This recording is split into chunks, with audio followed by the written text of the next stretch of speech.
तर तुमचं पण धन्यवाद. खूप खूप छान दर्शन मिळालं. धन्यवाद. माघी पौर्णिमेनिमित्त कल्याणच्या श्री मलंगडाला भेट देण्यासाठी आलेल्या अनेक भाविकांनी यंदा पहिल्यांदाच फ्युनिक्युलर ट्रॉलीचा लाभ घेतला.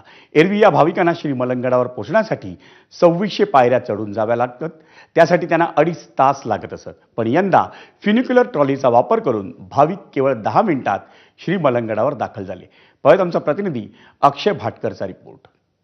हा गड जो आहे मलंगड हा हिंदू आणि मुस्लिम या दोन्ही भाविकांचं श्रद्धास्थान आहे. या दोन्ही भाविकांना वर्षभर या गडावर जायचं असतं. हिंदू भाविकांसाठी हा जो गड आहे तो मच्छिंद्रनाथांची समाधी आहे त्या गडावर, म्हणून त्यांना अतिशय हा महत्त्वाचा आहे. हा गड जो आहे तो चढण्यासाठी तब्बल 2600 पायऱ्या या ठिकाणी आहेत आणि या 2600 पायऱ्या चढून मलंगडावर पोहोचण्यासाठी तब्बल 2.5 तास लागतात आणि या पायऱ्या देखील अतिशय खडतर आहेत.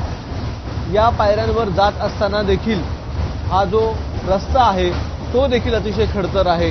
त्यामुळे या गडावर जाण्यासाठी भाविकांना नेहमीच अतिशय त्रास होत होता. आता मात्र या फनिक्युलर रेल्वेमुळे हा त्रास कमी होणार आहे, कारण केवळ 10 मिनिटात ही फनिक्युलर रेल्वे जी आहे ती मलंगडावर पोहोचणार आहे. ही रेल्वे सुरू झाल्यामुळे कसा फायदा झालाय?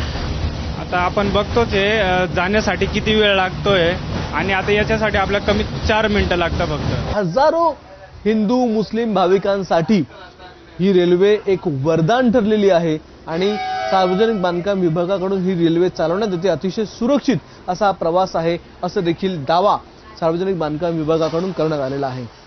कॅमेरामन विनेसह अक्षय भाटकर, एबीपी माझा, कल्याण.